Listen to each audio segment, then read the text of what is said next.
일반적으로 고통의 문제 속에서 사람들이 다양한 방법들로 반응하는 것들을 우리는 볼 수 있습니다. 특별히 지난주에도 그런 얘기 했던 것 같은데, 고통의 문제를 마주하다 보면 이제 무신론자들이 이렇게 주장합니다. 신이 전능하고 선하다면 인간에게 왜 고통의 문제가 생겨나는가라는 질문들을 하고, 그 질문의 끝에서 그렇기 때문에 신은 존재하지 않는다라는 결론을 내리기도 합니다. 왜냐하면 인생을 살아가면서 만나는 어떤 슬픈 일들, 또 고통스러운 이야기들, 말도 안 되는 어려움들을 겪다 보면 신을 신이라 부를 수 없게 되어지거나 아니면 나에게 선하지 않은 신을 마주한다라는 불편한 마음들이 들기 때문에 그렇습니다.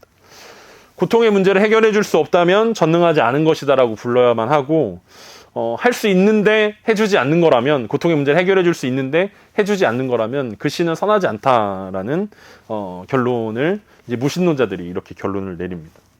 그러니까 고통의 문제를 해결해 주지 않는 신, 그리고 해결할 수 있음에도 해결해 주지 않는 그런 모습들이 자신들이 하나님을 또 신을 믿지 못하도록 만든다. 그래서 고통의 문제 속에서 하나님이 살아계시냐 살아계시지 않느냐에 대한 결론들을 내릴 수 있다라고 이야기합니다.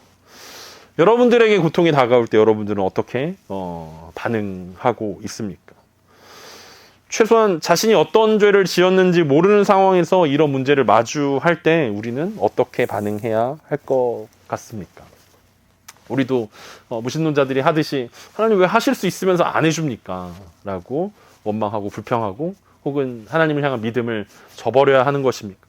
아니면 이런 일들이 일어나는 건 하나님이 선하지 않다라는 것들을 반증하는 거 아닙니까? 왜 나에게 선하게 대해주지 않습니까? 라고 이야기해야 하는 것입니까? 나오미는 오늘 어떻게 반응했는지, 오늘 나오미의 반응을 함께 살펴보면서 우리들도 어떻게 이 고통의 문제들을 헤쳐나가야 할지 한번 생각해 봤으면 좋겠습니다. 오늘 본문 19절입니다. 이에 그 두 사람이 베들레헴까지 갔더라. 베들레헴에 이를 때 온 성읍이 그들로 말미암아 떠들어 이르기를 이가 나오미냐 하는지라. 지난주 말씀에서 우리는 룻이 죽음이 자신과 나오미를 갈라놓을 때까지 끝까지 함께 하겠다라고 고백했던 장면이 지난주 마지막 장면이었습니다. 그런 룻과 함께 베들레헴의 나오미가 오늘 도착하면서 오늘 이야기가 시작되어집니다. 모압이라는 땅에서 베들레헴까지는 대략 일주일 정도의 시간이 걸렸을 것으로 거리상 우리는 추정할 수 있습니다. 그 일주일이라는 여정을 룻과 함께 여행하면서 나오미는 어떤 생각들을 했을까요? 네, 이제 고향에 드디어 간다. 어떤 이런 설렘 가운데 있었겠습니까? 그런 설렘보다는 자신의 상황과 처지들을 생각하면서 비관하고 있지 않았을까.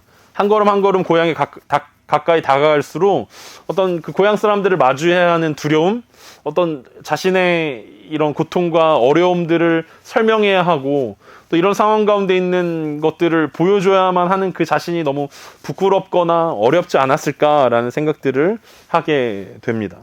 그리고 그런 그 나오미와 룻이 이제 베들레헴에 도착했을 때 오늘 본문에서는 온 성읍이 나오미와 룻으로 말미암아 떠들썩하게 되었다라고 설명하고 있습니다. 이미 나오미가 베들레헴이라는 고향을 떠난 지 10여 년이 흘렀지만 고향으로 돌아온 나오미를 보면서 사람들이 기쁨 가운데 손을 마주 잡았다라는 것입니다. 어떤 사람들은 막 안아보기도 했을 것입니다. 오랜만에 만난 이 지인들끼리 막 회포를 풀면서 잘 왔다라고 이야기했을 것입니다. 아마 고향을 떠난 그 10몇 년 전의 모습들이 그들 가운데 생각났을 것입니다. 그리고 다시는 못 볼 줄 알았던 나오미가 돌아왔을 때 이 고향 사람들은 이게 정말 나오미인가? 네가 정말 나오미냐? 이 10여 년의 세월이 지난 후에 얼굴도 조금 늙게 변했을 것이고 어떤 삶의 무게 때문에 어려움들을 겪었기 때문에 몸도 많이 변했었을 것입니다. 저처럼 살이 많이 쪄서 발견될 수도 있고 아니면 더 잘생겨져서 발견될 수도 있지만 어쨌든 나오미를 보면서 야, 이게 정말 나오미가 맞냐, 우리가 그 지난 세월을 함께 보냈던 그 나오미냐라고, 잘 돌아왔다고, 너무 잘 왔다라고 아마 모두가 소리쳐 주었을 것입니다.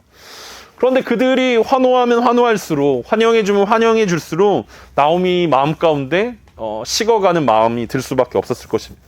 함께 기뻐해줄 수가 없었다라는 거죠. 물론 나오미도 그 고향 사람들을 만나고 기뻐하는 사람들 가운데서 이야기를 나누는 것이 기쁘긴 했겠지만 그의 삶에 그럴 여유가 없었다라는 거죠. 그래서 나오미가 오늘 이렇게 이야기합니다. 20절과 21절입니다. 나오미가 그들에게 이르되 나를 나오미라 부르지 말고 나를 마라라 부르라. 이는 전능자가 나를 심히 괴롭게 하셨음이니라. 내가 풍족하게 나갔더니 여호와께서 내게 비어 돌아오게 하셨느니라. 여호와께서 나를 징벌하셨고 전능자가 나를 괴롭게 하셨거늘 너희가 어찌 나를 나오미라 부르느냐 하니라. 그 히브리어로 나오미라는 이 이름의 뜻이 기쁨, 환희 이런 뜻을 가지고 있습니다. 히브리 말이기 때문에 우리가 나오미라고 부르는 게 뭐 어때? 라고 잘 와닿지 않게 느껴질 테지만 만약 나오미라는 이름을 우리나라 이름으로 바꾼다면 뭐 기쁨이라고 이야기할 수 있을 것입니다. 사람들이 이제 나오미를 만나서 이렇게 이야기한 것입니다. 그 우리나라 버전으로 얘기하면 야 기쁨아 기쁨아 우리가 너를 다시 만나니 정말 기쁘다. 기쁨이 네가 베들레헴으로 와서 우리는 참 기쁘다. 그러니까 이게 내 얘기를 하면서 내 이름을 부르면서 기쁘다고 이야기하는 사람들에게 뭐라고 하기는 좀 애매하지만 자신이 기쁨이라고 불리워지는 것들이 굉장히 마음의 부담으로 다가온다라는 거죠. 야 기쁨이 네가 베들레헴으로 돌아와서 참 기쁘다라고 이야기하는 사람들 가운데 나오미는 슬픔을 느꼈다라는 것입니다.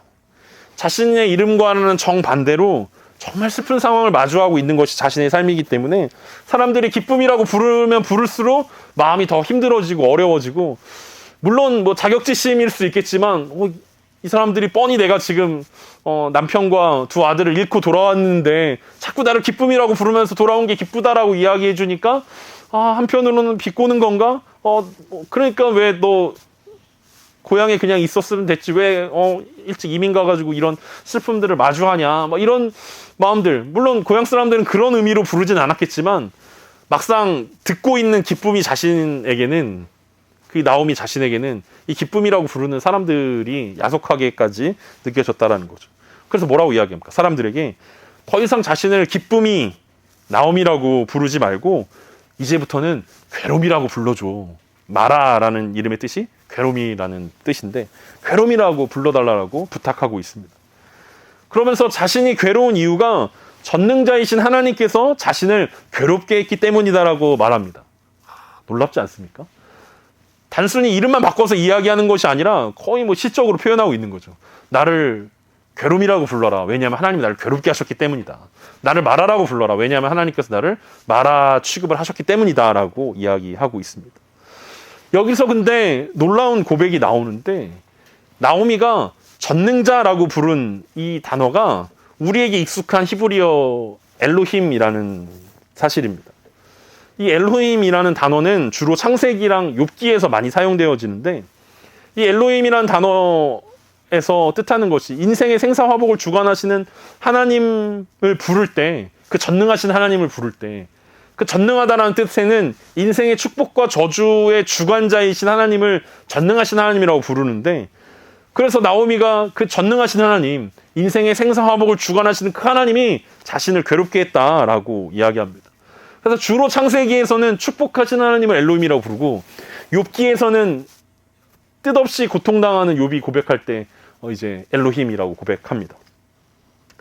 그러니까 고통 속에서 나오미는 자신의 고통의 원인과 해결책을 자신이 이해할 수는 없지만 전능하신 하나님이 허락하셨기 때문에 이런 일들이 일어났다라고 고백하고 있습니다. 그리고 이런 나오미의 고백을 보면서 많은 사람들이 야 나오미가 지금 불평하고 있네. 나오미가 지금 하나님 원망하고 있네 라고 해석합니다. 나오미의 불신과 불평과 원망을 지금 보여주는 것으로 나오미의 이 고백을 해석하는 것입니다. 하지만 나오미는 지금 원망하고 있는 것도 아니고 어떤 불평하고 있는 것도 아닙니다.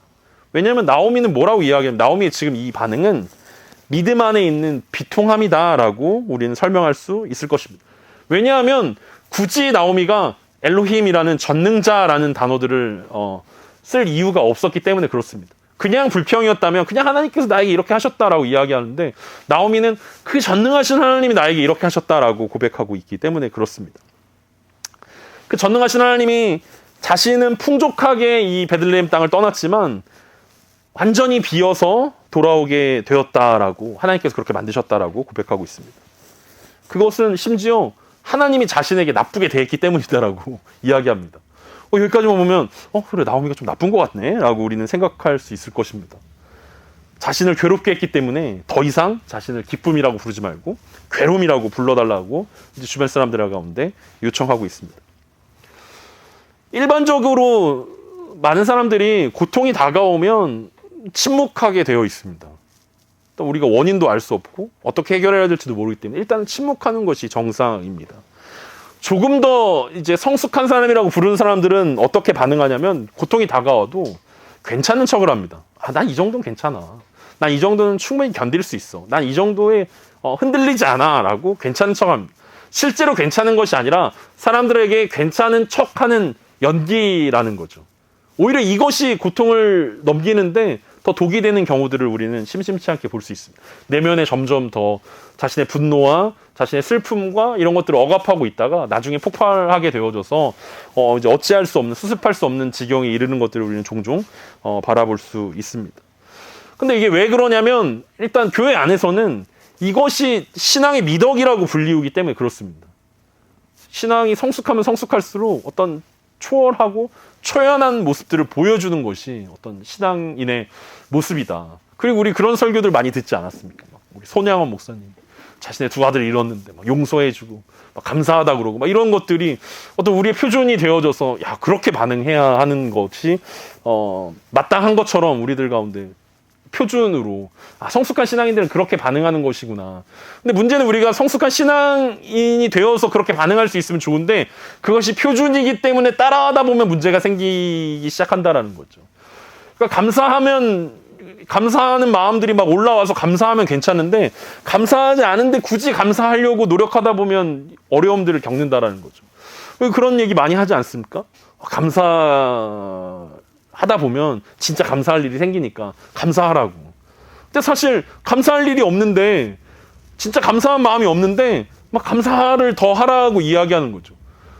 그게 진짜 좋은 거냐라고 생각했을 때 감사하지 않는데 감사하는 거. 그래서 우리가 흔히 막 그런 거 그 추수감사절쯤 되면 우리 늘 그런 거 하잖아요. 올해 감사 제목 5개 막 적는데 사실 감사하는 마음들이 평소에 있었으면 적기 쉬운데 감사하는 마음들이 평소에 없었기 때문에 우리는 굳이 그걸 짜내야 됩니다. 그럼 더 내년 추수감사절에 더 좋은 걸 주신다 너라라고 이야기하면서 막 저 옆에 있는 친구보다 잘생겨서 감사합니다. 쟤보다 시험 잘 보게 해주셔서 감사합니다. 자꾸 비교하고 어떤 그것을 감사의 조건으로 내걸 때가 되게 많이 있다라는 거죠. 다른 사람들은 많이 경제적으로 어려웠는데 전 어렵지 않게 해줘서 감사합니다. 근데 그게 진짜 감사냐라고 했을 때 물론 진짜 감사일 수도 있지만 사실은 억지로 짜내는 감사이기도 하고 어떤 비교를 통해서 감사하는 것들을 막 얻어내려고. 왜냐하면은 그렇게 해야 된다라고 알려줬기 때문에 그게 진짜 감사의 길로 가는 길이다라고 이야기했기 때문에 우리는 그런 것들을 추구하고 그것이 신앙의 미덕이라고 불린다라는 거죠. 전혀 괜찮지 않은데 마음은 막 썩어 문드러져 가는데 억지로 감사하고 범사에 감사해야 된다니까 그래 이렇게 해야지 이것이 신앙인의 자세지라고 다 하나님의 뜻이 있겠지라고 이렇게 넘길 때가 많이 있다라는 거죠. 그런데 여러분 오늘 나오미의 인생을 보면 슬픈 건 슬픈 거라는 거죠. 누가 나오미가 아무리 성숙한 신앙을 가지고 있다 하더라도 이 상황 가운데서 슬프지 않다고 이야기하는 게 더 이상한 거죠. 왜 안 슬프겠습니까?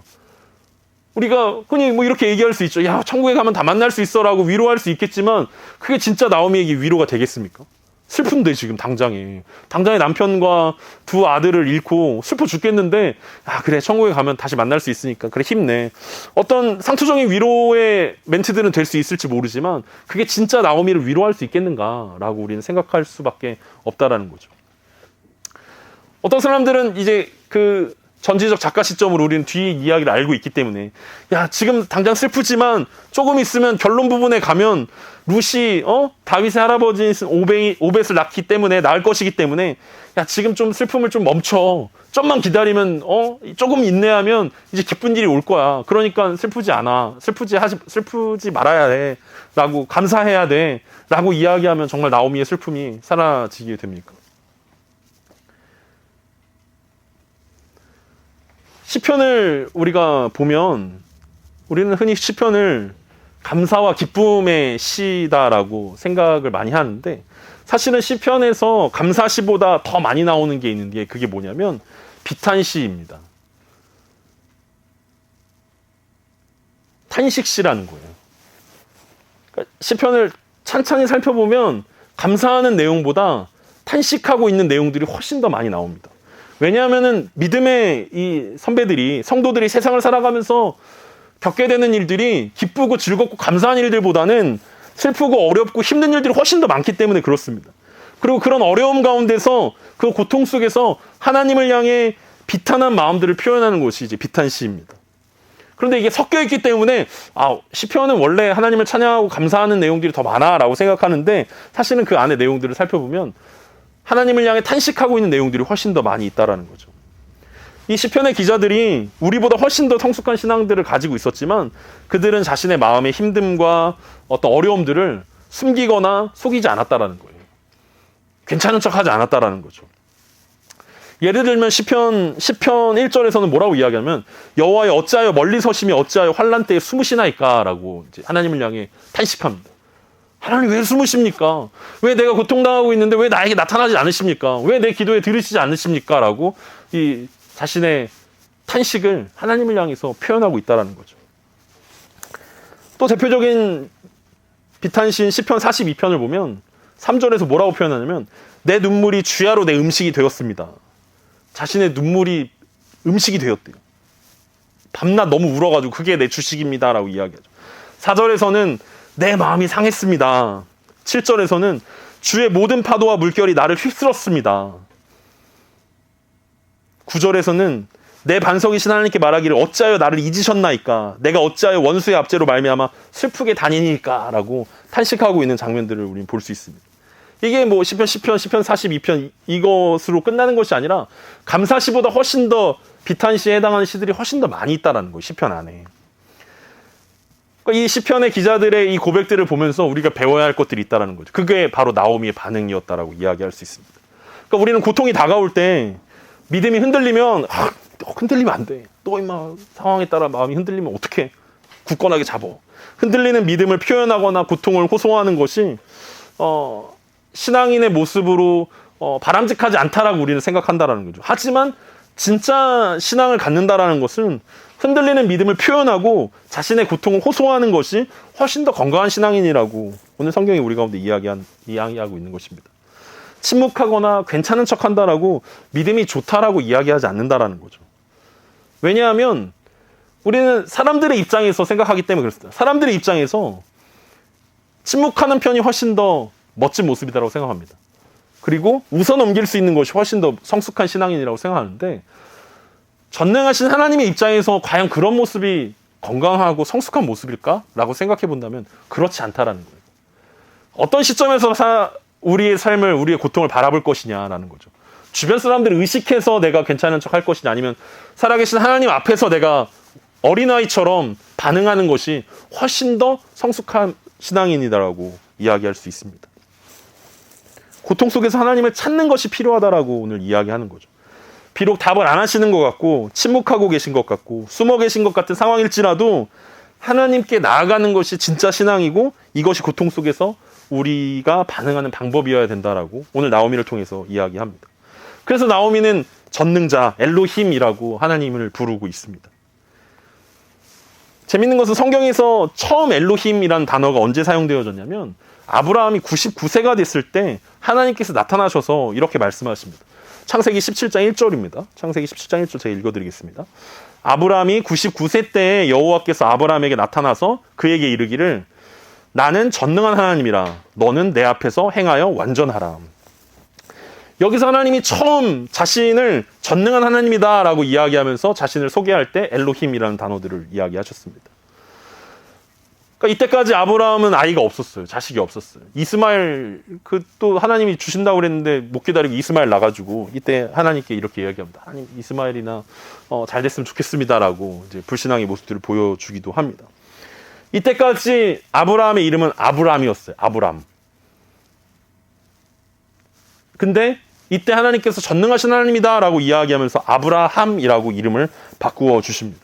그러니까 아브라함이라는 이름의 뜻은 존경받는 아버지라는 뜻이었는데, 하나님께서 아브라함이라고 이름을 바꿔주면서 민족의 아버지라는 이름으로 바꿔주십니다. 그러니까 하나님께서 아브라함이 잘 못 믿으니까, 내가 전능하신 하나님이야, 내가 하는 얘기야, 너를 유대인의 민족의 아버지로 내가 부를 거야, 너를 별들의 별들보다, 네 자손들이 별들보다, 바다의 모래보다 더 많아질 거야 라고 약속하시면서 이름을 아예 바꿔주십니다. 아브라함이라고 이름을 바꿔주시면서 하나님께서, 이 전능하신 하나님께서 이 이름을 바꿔준 것처럼 진짜로 그렇게 하실 것이다 라고 아브라함에 약속하시는 장면, 축복하시는 장면이 바로 창세기 17장의 내용이었고, 여기서 처음으로 하나님께서 엘로힘이라는 단어로 자신을 소개하십니다.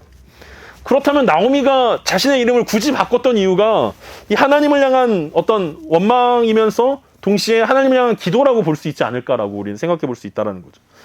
어쩌면 아브라함에게 나타나셨던 전능하신 하나님께서 자신에게 다시 찾아오셔서 나오미라는 이름을 뛰어넘는 새로운 이름을 주기를 기대하면서 이제 안 하시니까 자기가 스스로 이름 바꿔버리는 거죠. 나 기쁨이 아니야.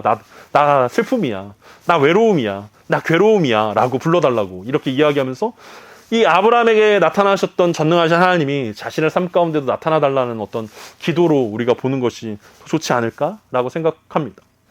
그렇기 때문에 오늘 나오미가 전능하신 하나님께서 나를 괴롭게 하셨다라고 이야기했던, 엘로힘이신 하나님께서 자신을 힘들게 하셨다라고 이야기하는 것은 이 시편에서 자신의 비탄함을, 자신의 어려움들을 고백했던 시인들의 모습과 어떤 동일한 마음이지 않을까라는 생각들을 합니다. 우리가 앞에서 살펴봤던 시편 42편의 어떤 자신의 슬픔, 눈물이 음식이 되어지고 마음이 상하게 되고 하나님 어디 계십니까? 라고 이야기했던 시편 이 42편의 비탄한 마음들이 마지막 마무리에서 어떻게 마무리되어지냐면 42편 11절이 내 영혼아 내가 어찌하여 낙심하며 어찌하여 내 속에서 불안해하는가? 너는 하나님께 소망을 두라. 나는 그가 나타나 도우심으로 말미암아 내 하나님을 여전히 찬송하리로다. 라고 어떤 비탄시의 마무리가 이렇게 하나님을 향한 다시 한번 소망으로 하나님의 구원이 나타날 것들을 기대하는 마음으로 마무리되어졌던 것처럼 나오미가 전능하신 하나님이 나를 치셨습니다 라고 고백했던 것은 그 전능하신 하나님께서 자신을 회복시키실 것입니다. 자신을 낫게 하실 것입니다. 자신에게 다시 은혜를 주실 것입니다 라고 요청하는 이 비탄시의 저자들과 마찬가지의 모습들로 마무리하고 있는 것으로 우리는 생각해 볼 수 있을 것입니다. 아무것도 없는 것 같은 아브라함에게 찾아가셔서 99세인 그 아브라함에게 자녀를 약속하시고 민족의 아버지를 약속하셨다면 지금 텅 비어서 돌아오게 된 것 같은 이 나오미에게도 전능하신 하나님이 일하실 때라고 하나님을 향해 비통한 마음들을 표현하면서 그것이 자신의 눈물이 되어서 자신의 찬양이 되어져서 하나님께 들려지길 기대하는 나오미의 마음이었다라고 생각할 수 있다는 것입니다. 그러면서 오늘 마무리가 이렇게 되어집니다. 22절입니다. 나오미가 모압 지방에서 그의 며느리 모압 여인 룻과 함께 돌아왔는데 그들이 보리 추수 시작할 때 베들레헴에 이르렀더라.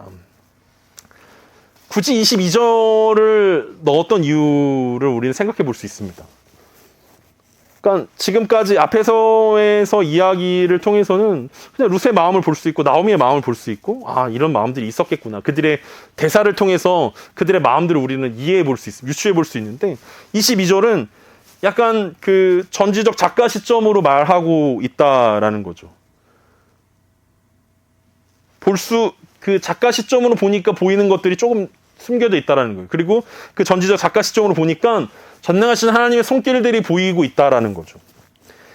이 작품 안에 있는 룻과 나오미는 보지 못하는 것들이 있는데 우리는 이제 작품에 멀리 떨어져서 이 작가의 시점으로 보니까 이런 것들이 숨겨져 있네.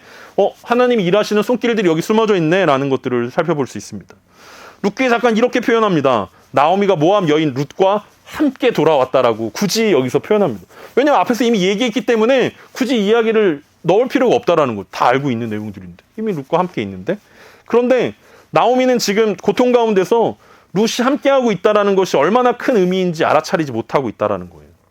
그런데 곧 룻이 활약하기 시작하고 룻기가 마무리될 때 나오미는 룻을 향해서 야 7 아들보다 더 나은 며느리다라고 이제 칭찬하게 되어집니다. 그리고 이것이 첫 번째 숨겨져 있는 작가의 장치였다면 두 번째는 뭐라고 이야기하냐면 마침 그들이 베들레헴에 도착했을 때 베들레헴은 보리 추수를 시작할 때라고 시기를 설명해 주고 있습니다. 왔는데 추수할 땐가 보지 우리는 생각해 볼 수 있지만 이스라엘은 이 온난한 기후 때문에 봄과 가을에 추수를 하는데 봄에는 이제 보리랑 밀을 추수할 시간이고 보리가 추수하기 시작했다라는 것은 약 7주 동안 계속 추수할 때가 된다라는 거예요. 그러니까 보리랑 밀을 다 추수하려면 7주 정도의 시간들이 걸리는 때라는 거죠. 거기다가 베들레헴은 이스라엘에서 대표적인 곡창지대 중에 하나이기 때문에 추수 때가 되면 굉장히 비옥하고 굉장히 먹을 것이 많은 동네였다라는 것입니다. 그러니까 마침 나오미와 룻이 도착했던 때가 보리 추수할 시기였고, 그렇다는 것은 최소한 7주 동안은 이 배고프지 않을 수 있는 기회가 됐다라는 것입니다. 그런 환경으로 하나님께서 나오미와 룻을 초대했다라는 거죠. 그러니까 전능자의 시점으로 보면은, 전능하신 하나님의 시점으로 보면은 나오미가 룻과 함께 돌아오게 된 거, 그리고 마침 돌아왔을 때가 보리 추수할 때가 된 거, 다 하나님의 일하시는 손길들이었다라는 거죠. 사람들은 이해할 수 없죠. 그 당시의 사람들, 나오미와 룻은 하나님이 일하시지 않는 것 같아. 하나님이 우리를 버려두신 것 같아. 하나님 날 나쁘게 대하고 있는 것 같아. 라고 생각하지만 그 순간에서도 하나님은 일하고 계시고 그것이 이 작가의 눈에서는 보였다라고 이야기하는 것입니다. 이 전능자의 시점으로 보니까 두 가지를 나오미에게 준비해주고 계시다라는 것을 볼 수 있습니다. 나오미는 공교롭게도 모압 여인 룻과 함께였고 마침 추수 때 베들레헴에 돌아오게 되었다는 것입니다. 이 1장의 이야기가 이렇게 마무리되어집니다. 베들레헴에 기근이 들어서 떠났던 나오미는 남편과 두 아들을 잃고 며느리들 또한 자녀가 없어서 대를 이을 수 없는 자기가 이야기했던 텅 빈 모습으로 돌아오게 되어졌는데, 베들레헴에서 모압으로 갔다 모압에서 다시 베들레헴으로 돌아오는, 이제 한 바퀴를 돌아서 다시 돌아온 거 아닙니까? 이게 룻기의 1막의 내용이고 1장의 내용입니다. 인물들이 바뀌었고 상황들이 바뀌었고 감정이 바뀌었지만 그 속에서 전능하신 하나님께서 일하고 계시다라는 것은 시작이나 끝이나 동일하다라는 것들을 보여주고 있습니다. 그리고 하나님께서 이 베들레헴으로 돌아온 나오미를 통해서 이 나오미가 정직하게 하나님을 찾고 있고 정직하게 자신의 마음을 토로하고 있고 정직하게 하나님께 나아가고 있는 것, 그것만으로도 충분히 하나님께서 기뻐하고 계시다라는 것을 우리 가운데 보여주고 있다는 것입니다. 오늘 말씀을 마무리하겠습니다. 여러분은 고통이 다가올 때 어떻게 반응합니까? 어떤 연예인이 TV에 나와서 그런 얘기를 했다고 합니다. 힘들 때 우는 건 3류고 힘들 때 참는 건 2류고 힘들 때 웃는 게 1류다. 뭐 섹스피어가 한 얘기라고 하는데 팩트체크를 하지 못해가지고 정확하게 알지 못하지만 어쨌든 울면 3류고 참으면 2류고 웃으면 1류다. 그렇기 때문에 힘들 때, 고통이 다가올 때 웃어라 라고 이야기합니다. 여러분들도 웃고 계십니까? 힘들지만 그래, 이거 웃고 있으면 지나가겠지. 아니면 그냥 참고 있습니까? 내가 1류는 못 되더라도 2류는 해야지 라고 이야기합니까?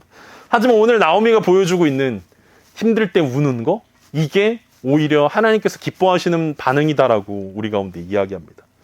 1류가 되기 위해서 억지로 웃고 있거나 2류가 되기 위해서 억지로 참고 있다면 사람들의 시점 가운데서 나를 바라보고 고통을 바라보고 있는 모습들이라는 거죠. 사람들이 그렇게 울고 있는 나를 보면서 야, 저건 3류야 라고 불러도 상관없다라는 것입니다. 왜냐하면 진짜 1류는 하나님이 보시기 기뻐하시는 모습은 나오미가 우리 가운데 보여준 것처럼, 그리고 시편의 기자들이 우리 가운데 보여줬던 것처럼 눈물로 고통 가운데, 의심 가운데 끊임없이 하나님께 나아가는 것, 그리고 엘로힘을 부르면서 전능하신 하나님의 뜻과 계획들을 기다리며 하나님의 일하심들을 바라볼 수 있는 것, 그것이 인류의 모습들이라는 것입니다.